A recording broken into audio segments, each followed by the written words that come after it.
Welcome to the Science Experience podcast, where we explore the latest and most exciting papers and preprints in science. If you enjoy deep dives into the cellular mechanics of major diseases, like the one we're tackling today, please do take a second to hit that like button, subscribe, and maybe share this with friends and family. It really does support the SANS Science Experience, helps us keep bringing you this kind of research. So today we're diving into something pretty fundamental in neurodegeneration research. It's shifting how we think about things. We always picture mitochondria, the brain's tiny energy factories, as just powerhouses. Right, just churning out ATP. Exactly. Yeah. But now there's mounting evidence they're acting as really sophisticated signal transducers, sometimes even getting hijacked, you could say, and actually driving diseases like dementia. It's a huge shift.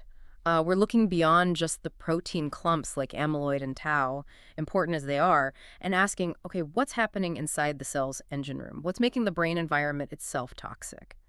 So our mission today really is to unpack this specific, quite complex, but potentially very targetable signaling pathway. Right. And this pathway centers on reactive oxygen species, ROS.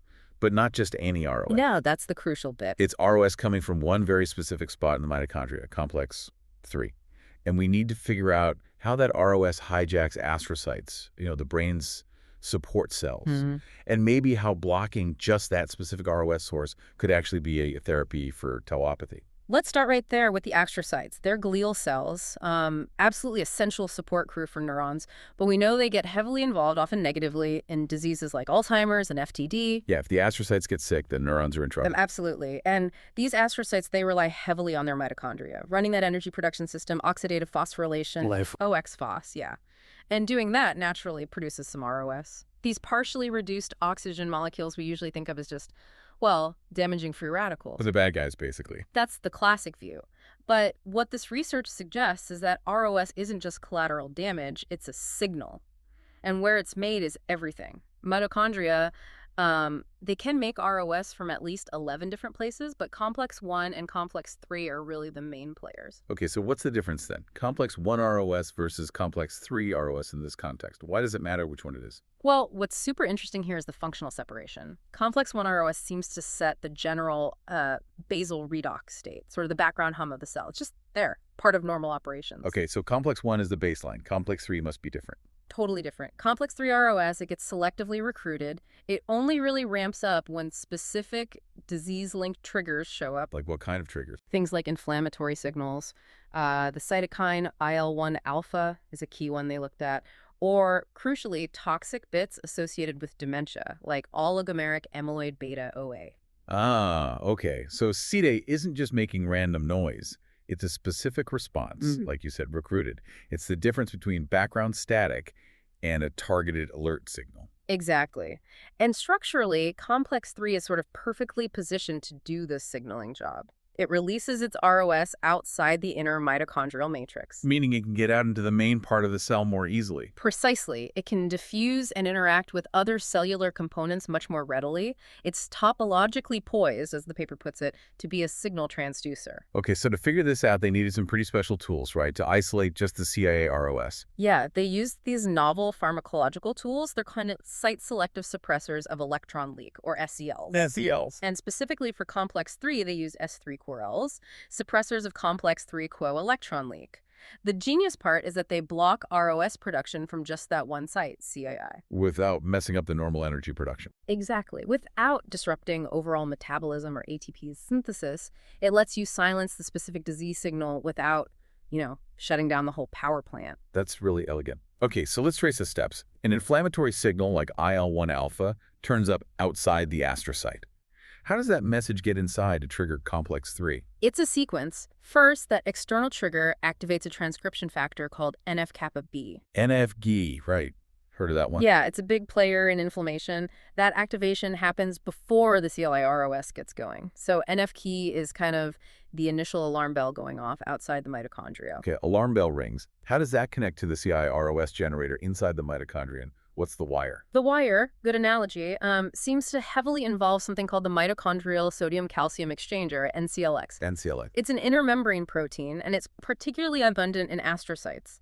The research shows that the jump in CIRS absolutely depends on ions moving through NCLX. So NFEB flips a switch, which activates NCLX, and that somehow tells complex 3 to start making ROS. That seems to be the pathway.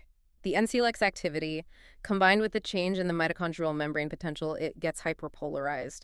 That's the mechanism that flicks the CI switch from power generator to ROS signal generator. Okay, got it. So now we've got this burst of CIII ROS inside the astrocyte. Where does it go? What does it actually do? Is it just causing widespread damage now? See, this is where it gets really specific and, frankly, quite surprising. The CIII ROS does cause oxidation, but it's not global, not at all. It's incredibly selective. They actually measured it, found that only about 5% of all the cysteine proteins in the astrocyte showed a significant change in oxidation. Only 5%. That's Yeah. remarkably targeted. What's special about that 5%? They fall into really interesting categories. Lots of enzymes involved in metabolism, especially fatty acid stuff, things like FAS, HMGCL, but also, and this is critical, key proteins involved in immune pathways. So hitting both metabolism and immunity. Exactly, like NFKB1 itself and IL-6RB. It's like a targeted immunometabolic signal. It's messing with how the cell uses energy and how it responds immunologically all at once. And this specific oxidation pattern that then triggers the main pathological response. Is there like a master switch it flips? There is. The downstream effect of this CIII ROS signal seems to be activating STAT3. STAT3, another big transcription factor, right? And Controlled astrocyte reactivity. The very same. The CIII ROS promotes the modification, the phosphorylation, and the movement of STAT3 into the nucleus. Okay, so CIII ROS flips the STAT3 switch to on, and STAT3 then tells the astrocyte What? to go into full attack mode. Pretty much. Activated STAT3 drives the expression of a whole host of genes linked to neuroinflammation and damage. Things like NOS2, LCM2, CSEOS.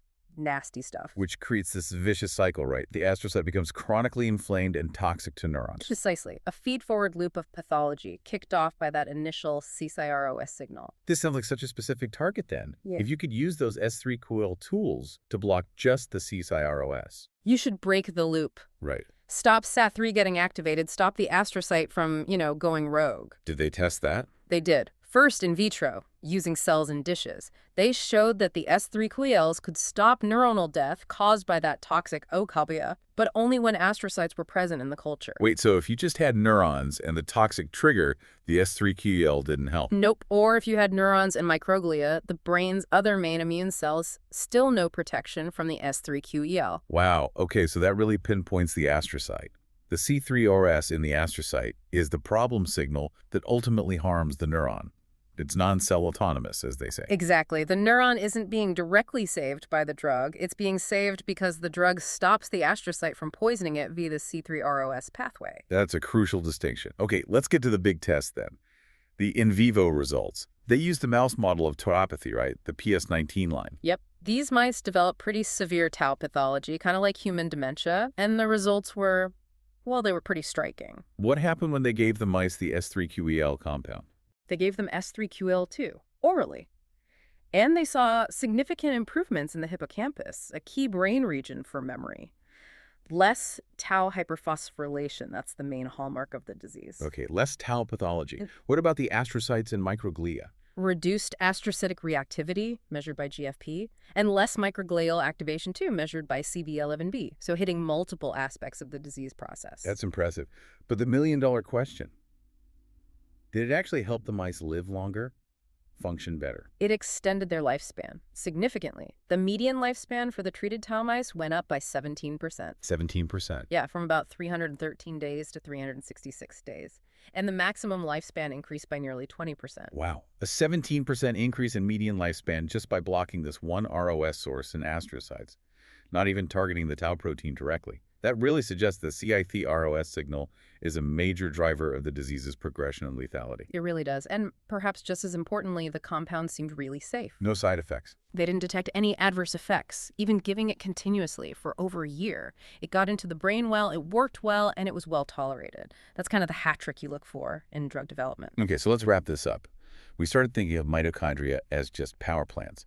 Now we see them, or at least specific parts like complex 3, as these incredibly precise signaling hubs, linking things like inflammation or amyloid directly to the chronic activation of astrocytes through this CIIROS to STAT3 pathway. I think the core message for listeners is this. Astrocytic complex 3 ROS isn't just random damage, it's a specific immunometabolic signal.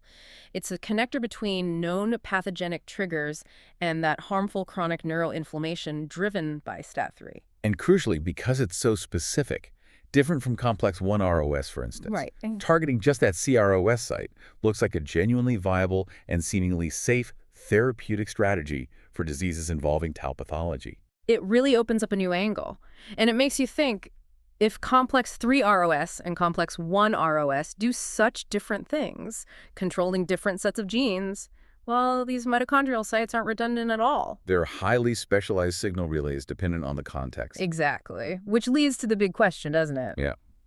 What other diseases might be driven by these kinds of super specific site-dependent mitochondrial signals?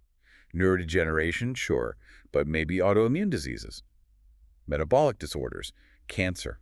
How many other hidden redox switches like this are there waiting to be found and potentially targeted? That's the next frontier, I guess. Really fascinating stuff. Thanks for walking us through that complex but really exciting pathway. My pleasure. It's a really promising area. Absolutely. And thank you again for listening to the SANS Science Experience. Please, if you found this useful, remember to like, subscribe, and share it with anyone else interested in the cutting edge of science. We'll catch you on the next deep dive.